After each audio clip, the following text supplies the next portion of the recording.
Hello and welcome to Roots of Today, the podcast where the past meets the present.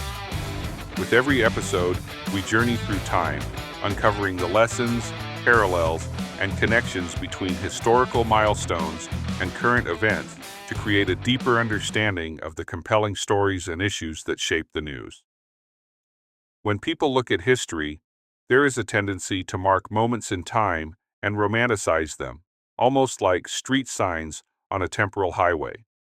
Anyone who has driven anywhere extensively understands this concept, as we do this exact thing for physical spaces, historical marker ahead. The concept of time works in much the same way. When it comes to the events surrounding the American Revolution and the birth of the nation, there are signposts that most of us learned as children. There is the Boston Massacre, the Boston Tea Party, the Midnight Ride of Paul Revere, Lexington and Concord, Bunker Hill, Give Me Liberty or Give Me Death, the Declaration of Independence, and I Have Not Yet Begun to Fight. If you study this time with a little more depth, things like the Stamp Act and Townsend Act and the Intolerable Acts, designed by the British Parliament to raise revenue and rein in the increasingly rebellious American colonies, help explain the increased tension between both sides of the conflict. But there is one event which fails to garner the importance it deserves, and while written on and understood by historians, has failed to rise to the level of the other signpost moments in pop culture, and that is the burning of the HMS Gaspee in 1772.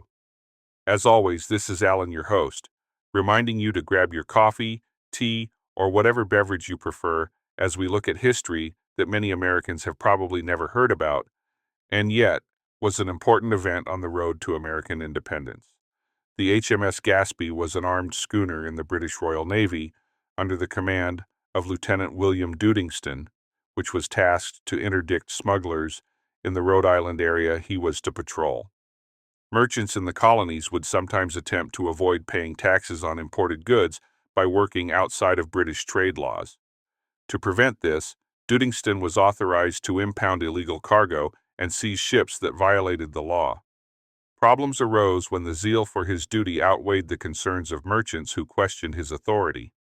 As his success in impounding cargoes and ships increased his standing with British Admiralty, the animosity from colonists increased. It reached a boiling point when merchants who adhered to the law began to fear that the seemingly arbitrary actions of Duddingston threatened their livelihoods as well. On June 9, 1772, the Gaspee spotted a ship making its way from Newport to Providence. That ship, the Hannah, had arrived in Newport from New York and was moving in Narragansett Bay in what Duddingston considered a suspicious manner, so he gave chase.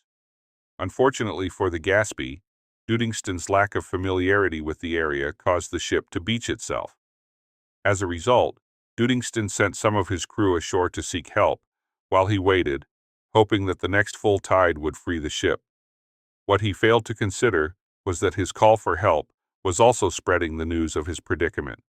It was like striking a hornet's nest and asking for directions. After nightfall, men did arrive, but instead of helping to free the ship, they boarded it. Duddingston suffered a non-fatal gunshot wound in the process, removed the rest of the crew, and set fire to the Gaspee, burning it to the waterline.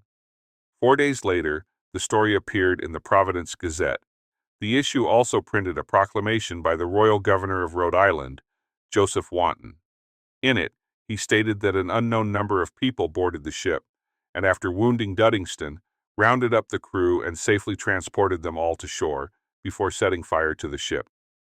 As for those responsible, Wanton wrote, I have therefore thought fit, and by the advice of such of His Majesty's council as could be seasonably convened, to issue this proclamation strictly charging and commanding all His Majesty's officers within the said colony, both civil and military, to exert themselves, with the utmost vigilance, to discover and apprehend the persons guilty of the aforesaid atrocious crime, that they may be brought to condign punishment. The Newport Mercury also reprinted Governor Wanton's proclamation on the 15th of June. The burning of the Gaspee took place a full year before the more famous event, the Boston Tea Party.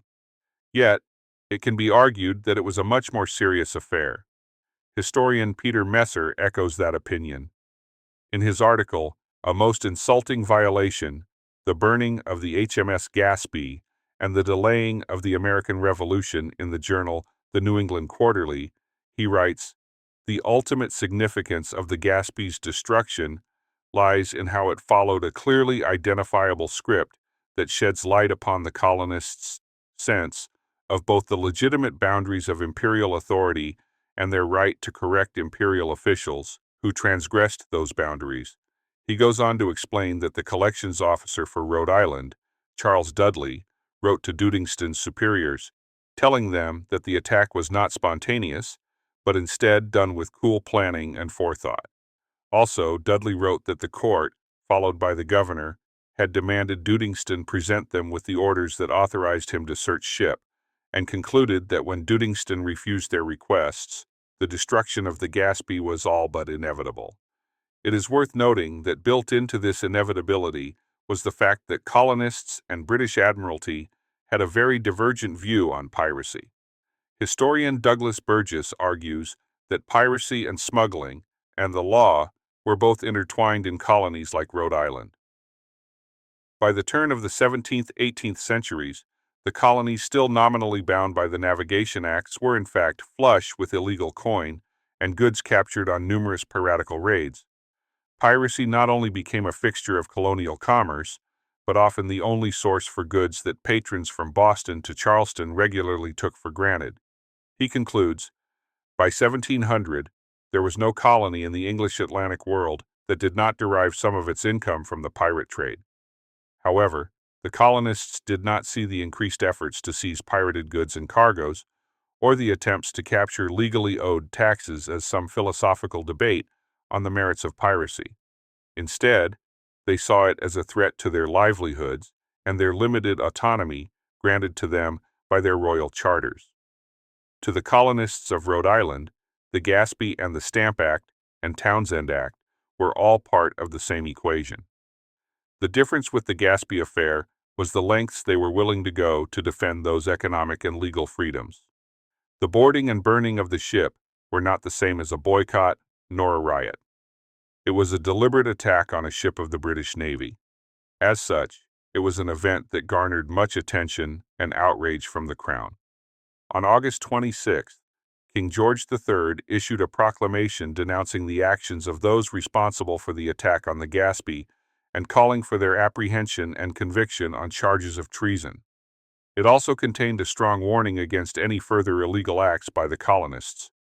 A commission was formed to investigate the affair, with the goal of quickly identifying those responsible.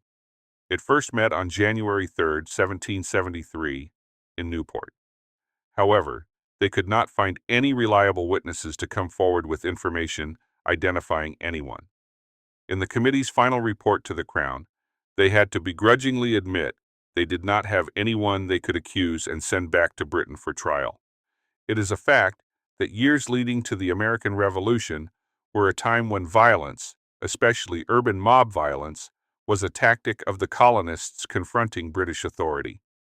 Historian Richard Brown writes that a sequence of urban violence runs from the Stamp Act riots in 1765 through the Sons of Liberty violence, the Boston Massacre, the burning of the Gaspee, and the Boston Tea Party, to the incident that triggered the Revolutionary War, the fighting at Lexington and Concord. Yet, none of these were premeditated attacks on British military units, with the arguable exception of the events at Lexington and Concord. Yet, even that engagement was purely a defensive stand until the shooting started and the British were forced to retreat back to Boston, at which point the defending Americans became the aggressors. No, in all of these events prior to the beginning of the war, the Gaspee stands out. There were consequences. The event increased the tensions between Britain and the colonies, especially in New England. The punitive actions of Parliament in the form of the Intolerable Acts of 1774 suppressed trade and forced Rhode Island shipping merchants to abandon long-distance trade. The increased tensions also increased the number of Royal Navy ships in the waters off New England. Also, when the engagement at Lexington and Concord turned the crisis into open war, Parliament had already passed the New England Restraining Act, which restricted trade from all New England ports, limiting them to trade solely with the British Isles. This would have been devastating as trade with Caribbean ports was especially lucrative. Today, the burning of the Gaspee is one of the lesser-known signposts on the highway of Revolution history. That brings up an interesting question. When did the event begin to lose its place in American consciousness? On February 9, 1822, the Newport Mercury printed a speech by Congressman Francis Bayleys of Massachusetts, made during a debate on reapportionment, and the loss of one of Rhode Island's 2 congressional seats. In his praise of Rhode Island, he states, "Has she no claims upon the gratitude of the nation for revolutionary services?" Rhode Island almost commenced the revolution. The burning of the Gaspee was the first open and forcible act of resistance to the authority of Great Britain. Of his own state's most famous event, he quips that the Boston Tea Party was affected by men in disguise. It is interesting that a mere 50 years from both events, Bayleys felt the need to remind Congress of the Gaspee and its importance. Today, the night colonialists boarded and burned the Gaspee is more of a local history event limited to the people of Rhode Island. In 1972, Rhode Island celebrated the bicentennial of the event, proclaiming the entirety of 1972 as Year of the Gaspee. On June 11, 2022, they celebrated the 250th anniversary as well, claiming that the first shot of the revolution was fired as colonialists boarded the ship. Yet, observance in Rhode Island is not the same as national prominence. As it was such an event, with national implications, why has it been relegated to an afterthought when compared to the more famous Boston Tea Party? One might argue that a lack of consequences for the Gaspee's destruction lessens the importance of the event. The royal government conducted an investigation, but since the result was a lack of accountability towards those who conducted the raid on the helpless ship, nothing much changed. Since the passage of the Intolerable Acts followed the Boston Tea Party, it is easier to link the two. However, this ignores the severity or the magnitude of attacking part of the British military, which is what the Gaspee represented. Another possible factor is how Boston-centric the early days of the Revolutionary period were. The Boston Massacre, Paul Revere, the Sons of Liberty, the Tea Party, Lexington and Concord, and Bunker Hill are all connected to Boston. Washington took the city after a siege that ended when they placed the cannons from Fort Ticonderoga on the heights overlooking the city. Because of this, Boston became the birthplace of the Revolution. Finally, when we think about the Founding Fathers from New England, they are almost exclusively from Boston. Joseph Warren died at Bunker Hill, just as the Revolutionary War was getting underway, cutting off his chance to be part of a greater legacy. Nevertheless, he is still more famous than anyone from Rhode Island. If the Sons of Liberty are going to be the ones to garner all the press after the war, it was a safe bet that the Boston Tea Party was going to be heralded, and the Gaspee remembered as an afterthought. Nevertheless, the burning of the HMS Gaspee deserves to be more than a local memory in Rhode Island. It marked the first time that Americans decided to directly challenge the authority of the Crown and conduct an attack on a British military target. It very nearly was the shot heard round the world. That concludes this episode. Please like and subscribe to the podcast, and if there is a topic you would like to see featured on the Roots of Today podcast, please leave a comment. Finally, we are living in a time of deep polarization and political upheaval. Now more than ever, our utmost attention to the truth is of vital importance. So with that in mind, remember to get informed and keep your elected representatives accountable. Your freedom depends on it.